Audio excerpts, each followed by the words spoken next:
جہاں اعتبار نہ ہو وہاں یقین دہانی کا کوئی فائدہ نہیں۔ عبیر اداس مسکراہٹ سے خود کی ذات کا مذاق اڑانے والے انداز میں بولی، پتہ ہے اماں، جب مرد ماں اور بیوی کے بیچ پھنس جاتا ہے نا تو اس کے لیے دونوں میں سے ایک کے لیے انصاف کرنا بے حد مشکل ہو جاتا ہے۔ کسی کے ساتھ وفا نبھاتا ہے تو کسی کے ساتھ بے وفائی نہیں تو خود کے ساتھ ہی بہت بڑا سمجھوتا کر لیتا ہے۔ مقام تو دونوں ہی عورت اس کی زندگی میں خاص رکھتی ہیں، لیکن وہ وقت و حالات کے بیچ ایسا پھنس جاتا ہے کہ اس کے لیے فیصلہ لینا بے حد مشکل ہوتا ہے، کبھی غلط فیصلے تو کبھی پچھتاوا رہ جاتا ہے۔ عبیر کا اشارہ کل رات کی طرح تھا جب اس کی ماں اس پر چلائی تھپڑ مار اور خود ہی مظلوم بن گئی بیٹے کی نظر میں، اور وہ وہاں تھی وہی کھڑی رہ گئی۔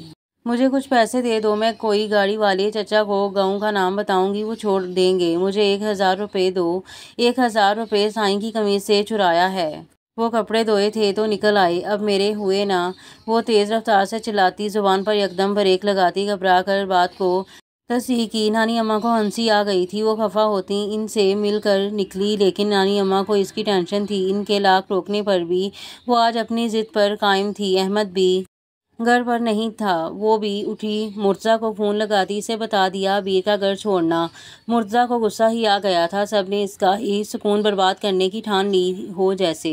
عباس یہاں دیکھ لینا، میں ایک مجرم کو پکڑنے جا رہا ہوں۔ مرتضیٰ دادی کی کال سنتا جلدی سے وہاں جانے کو مچل رہا تھا، وہ کیسے چھوڑ کے جا سکتی تھی اسے، یہ تو اس کے وہم و گمان میں بھی نہیں تھا۔ عبیر کچھ ایسا کر سکتی تھی۔ سر آپ اکیلے کیسے جائیں گے، میں چلتا ہوں ساتھ۔ عباس ایمانداری سے خود کو پیش کیا۔ نہیں عباس، یہ مجرم صرف میرا ہے، میرے علاوہ کوئی اسے ہاتھ نہیں لگا سکتا۔ مرتضیٰ مصروف انداز میں اپنی بات کہتا اپنی چیزیں سمیٹنے لگا تھا۔ سر اس مجرم کے لیے جیل تیار کروا دوں؟ عباس کو لگا وہ مرتضیٰ کا کوئی دشمن ہوگا جس سے وہ خود نپٹنا چاہتا تھا۔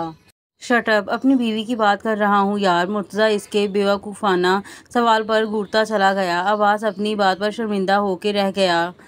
ڈیم اٹ یار، عبیر کیا کروں میں تمہارا، کیوں میرے ضبط کا امتحان لے رہی ہو؟ کہاں جا سکتی ہے اس وقت؟ خود سے بڑبڑاتا وہ بس اسٹاپ کا سوچتا وہاں گیا۔ اس وقت وہ اپنی وردی میں بہت خوبرو ہینڈسم لگ رہا تھا، آس پاس کے لوگوں کی توجہ بنا ہوا تھا، سن گلاسز لگایا ہوا تھا۔